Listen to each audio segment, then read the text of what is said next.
Welcome to the Donnie Mays Coaches Show. My name is Jack Withrow. Joining me again, Coach Donnie Mays. And Coach, coming off a 39-0 victory at St. Albans. It was a little bit muddy down there.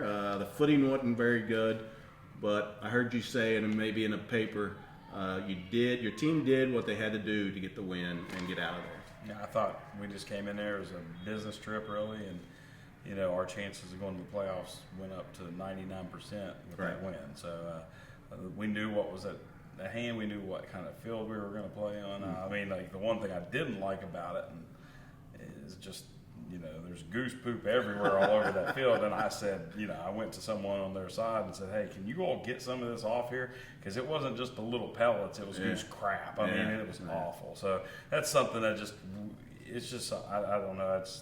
Leaves a bad taste in my mouth. I think if you have something, you want to take care of it. Yeah. Well, from now on, that'll be the last time anybody plays on grass down there. That's true. It'll be turf next year with the Kanawha County going to turf on all our fields, including ours here at Black Eagle Stadium. But the rain had we had a big rain that Thursday and kind of affected the field at Crawford Field.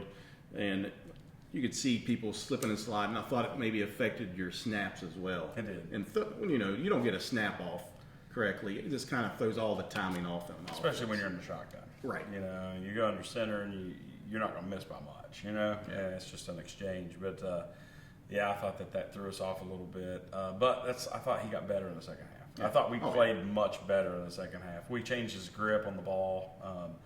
We also talked about where his cutoff point is for the snap, and he went back to doing the little things, and his balls got better. So that night, 39-0. I thought the defense once again showed up big. Got your second shutout of the year, and of course led by your junior defensive end, Zach Lawton. Yeah, he's a man. 4 sacks that night. He's different, and I have one of the coaches running the scout team out there this week, and he went to run some Cabell Midland veer at him, and he when he got to Zaki, he just veered backwards and said, "No, that guy's different." So, he's a great ball player. Zaki has gotten so much better from last year to this year. He's a different animal. He's hard to block.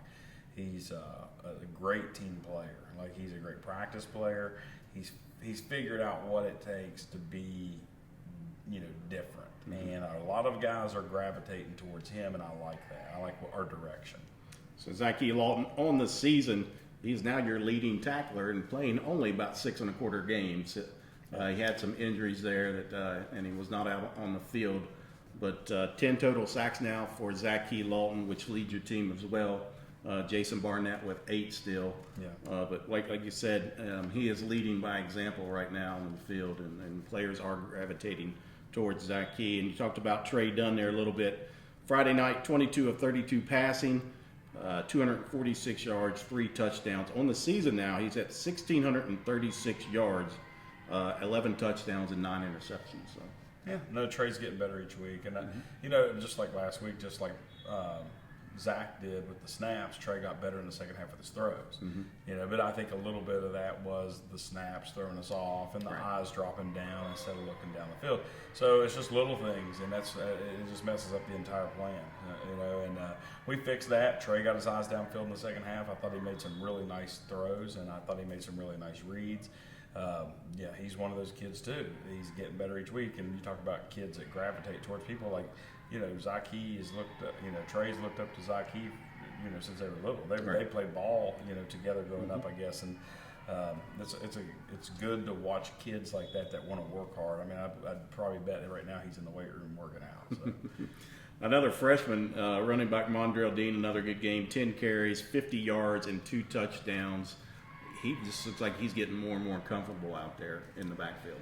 Yeah, and he's a load to bring down. That's the good thing. Looks like he's grown. I think he's going to be 6'5" or better.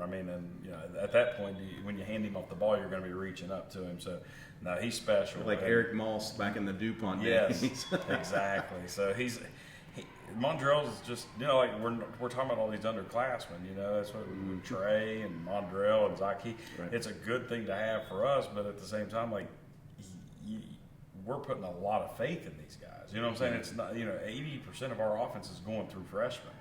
and it's a pretty awesome thing to have. You know, we still have Romeo that touches the ball quite a bit, and you know, try to get the ball out there to Samaji as much. Samaji had a good game receiving, and but you know, like you said about Mondale, the kid's a load, and he's only going to get better with the weight room. Yep.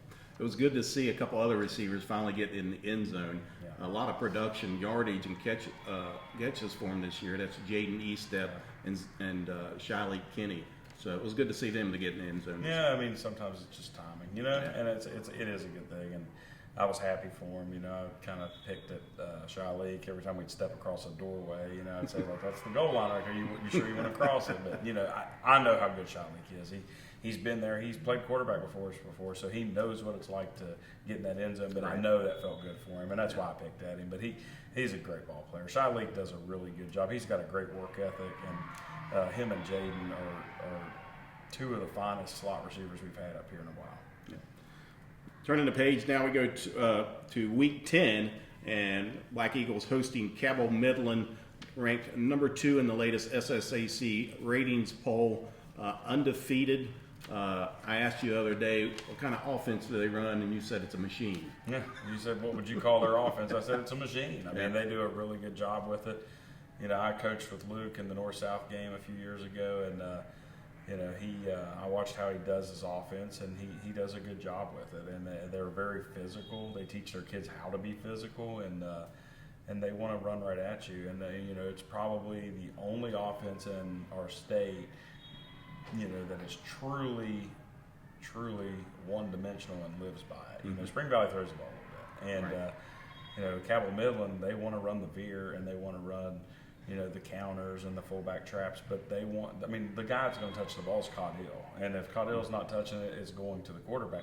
So we have to be able to bottle those two guys up and force it into other people's hands.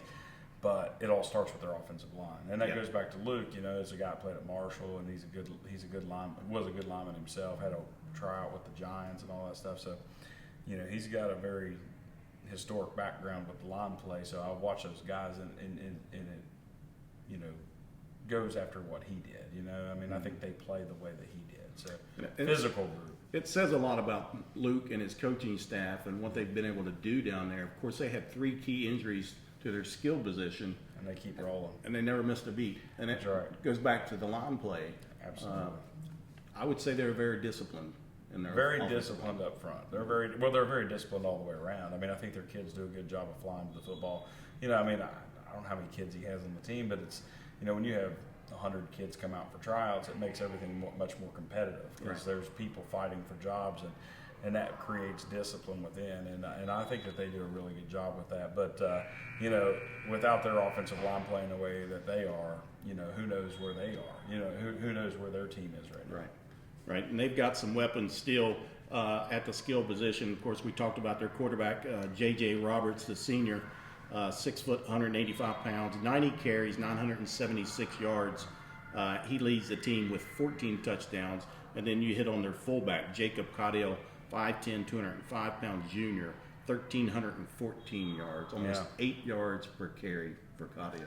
The only way to cut down a tree is to chop it at the bottom, you know what I'm saying? So he's low to the ground already, but he's a thick kid. I mean, he's got tree trunk legs, you know, and it's hard to run when you don't have your feet under you. So that's the idea. You've got to get low on guys like that.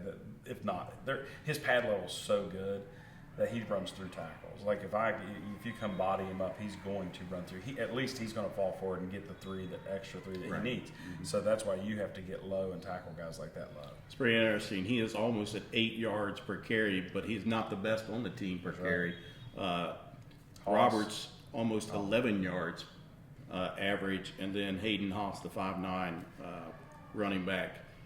8.4 yards per carry. So all 3 of them, they're good. I mean, that's the reason they're number 2 in the state and undefeated right now. So they've done a really good job of just setting up their offense. The veer is their big thing. They like to run veer, and that gets the option to put the ball in each one of those guys' hands. And you know, as a defense, your job is to force the triple option or veer to go to the third option every time. You want to make them have to go all the way to the end. You don't want to live in the world of give, because that's where you get worn down and they can bust the long run. So you want to make the ball go, you want to take away the dive, you want to eliminate the quarterback, and you want to make him pitch it because there's more room for error in that situation, and that creates more turnovers for the defense. And that's, I think, when you talk about, like your Navy and your Air Force and Army and people like that who run triple option, they really at the college level emphasize getting to the pitch because they know that defenses in college are going to be disciplined enough to force it all the way there. So we have to be disciplined as well. So my next question was, how do you stop it? Well, you just said. I don't know. I mean, that's the plan. That's the plan. Yeah, Right. Right. It's a tough offense to stop. I actually grew up playing in that type of stuff, so I know what to look for. It's just the difference with Cabell Midland is they do an excellent job of adding formations. Like they, a lot of teams that run triple option, they don't really use a tight end as much, I mean, in what we've seen. But they do it, Cabell Midland does. And they like to run that outside veer to the tight end. I mean, they like to go off tackle with it and make it hard because now you're blocking down on a tackle, getting to your backer, and there's one dude out there and it's your DN. And now you read him, and when he's responsible for a certain thing, you can make him wrong, and that's tough. And we talked about the youth that we have at South Charleston. I was looking at their line, and their starting line, 5 of the 6, including the tight end, are seniors. So, and then they have the one sophomore. But I mean, that goes a long way too. Yeah, it does. It plays a big role. I mean, the way they fire off the ball, just when they get in a stance, they're coming off the ball. And we have to be able to match their physicality. That's what I told the kids the other day. You have to be able to match physicality. You have to get downhill, and you have to hit Caudale low, and you got to make them go to the pitch. Speaking of seniors, it'll be senior night here at Black Eagle Stadium. You got 7 seniors, what I count. That's it. That's what you got. Should be quick ceremony, but 7 seniors. You always hate to see the seniors go. Yeah. It's a good quality group of seniors too. I mean, we've got some big linemen. We've got some great skill kids. But like Samaji Simon, who's played with us for 4 years, and Tyson Roe-Miller's been with us for 4 years, and Romello Taylor, and Drake Wagner. And then you get guys like Romeo Dunham. I mean, you got, I hate, leave the other guys out. Too bad we couldn't have him for 4 years. I know. Romeo came out. He told me the other day at practice that I wish I would have listened to you and came out whenever you said do it. And Romeo's special. All those kids are special. They'll always have a special place here. And we talk about it all the time. Once you leave, you're never gone. Come back. You're not going to have the same opportunity to walk out wearing the Black Eagle uniform, but you're always welcome in the locker room. And that's the way I want this to be, like a family atmosphere. You've talked about it, hit on it this year. Aaron Dobson comes back. We've got Marcel Brown back. Mo McKinney's been back. You got me back, too. And you're back, and Bryce Castro came back, too. Yeah. So, that's the way I want it. And this door is always going to be open to former Black Eagles. And then, my guys know that. Xavier Jones is out there publicizing that stuff every chance he gets on Facebook, and he loves the Black Eagles. But we love those kids, and we want them to be back. But our ultimate goal is to make sure that we can kind of push them along to be successful in life, and whatever they take on, they always know they have a place to come back to. So, Well, good luck tonight. Appreciate it. All right. Is your furniture so old the dog has stopped chewing on it? Then you need to get to Charleston Furniture Direct in Nitro. Charleston Furniture Direct does business differently than its competitors. We run a no-frills business in a clean, budget-friendly warehouse, which allows us to offer our name brand furniture 30 to 70% less than other retailers. For more information, search us on Facebook and be sure to check out our reviews.